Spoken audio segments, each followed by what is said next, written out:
I-95 is the main street of the East Coast. It's your highway, connecting people and places and businesses.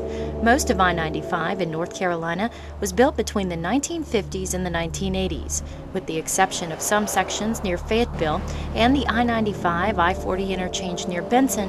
It's basically the same four-lane highway as it was decades ago, and its age is starting to show.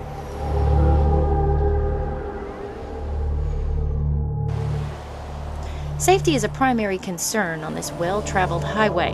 The News and Observer called I-95 North Carolina's deadliest interstate, stating that crashes in which people die happen on I-95 at twice the rate of any other interstate in North Carolina.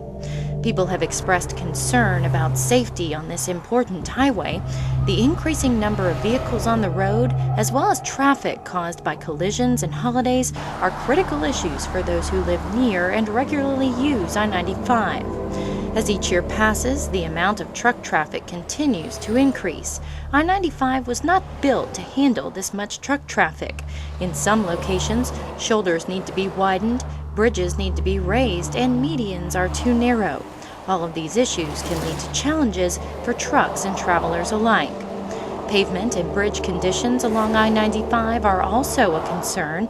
Between 1/3 and 1/2 of the pavement along I-95 in North Carolina is not in good condition and will need to be fixed or replaced within the next 10 years. Bridges on I-95 also need some work. Of the 188 bridges over I-95 in North Carolina, 88 have already been identified as needing repair or replacement. In 2009, NCDOT determined that we needed to take a big picture look at the entire length of I-95 in our state. That's when the I-95 Corridor Planning and Finance Study began to take root. The goal of the study is simple: to study what we need to do to improve the way I-95 works and make it safer and more efficient for locals and out-of-state travelers, and to find ways to pay for it all. We want I-95 to be a viable resource for North Carolina's citizens and visitors, both now and into the future. The Planning and Finance Study is the first step to improving this vital corridor through North Carolina. We're doing an overall assessment of I-95 and creating a blueprint for improving the entire road. There are several key elements of the I-95 corridor study. Assessment of needs and alternatives. NCDOT identified what the key issues are and what needs to be fixed. Traffic model. We had to determine how much traffic is out there and where it comes from, both now and what is expected in the future. The surrounding area. It was also important to do a high-level survey of what might be affected both on and near I-95 when the road is improved, such as homes, businesses, wetlands, historic sites, and existing right-of-way.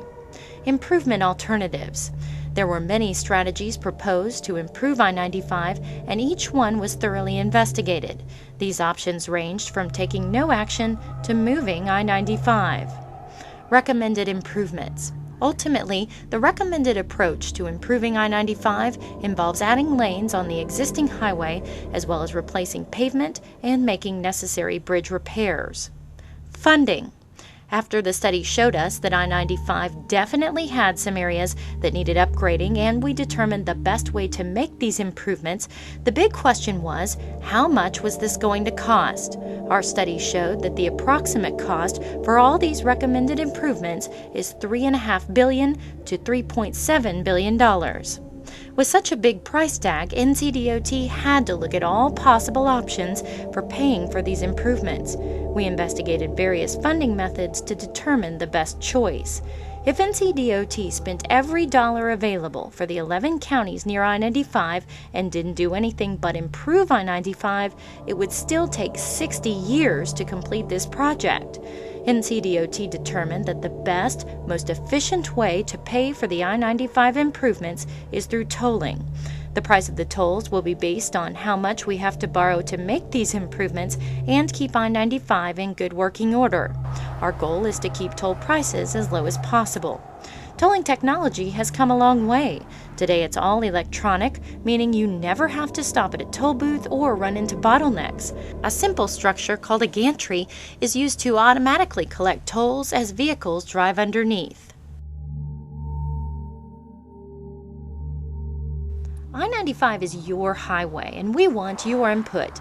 No matter if you travel I-95 on a daily basis or only a few times a year, your thoughts and insights will help us as we continue to fine-tune the planning and finance study in order to implement the ultimate improvements.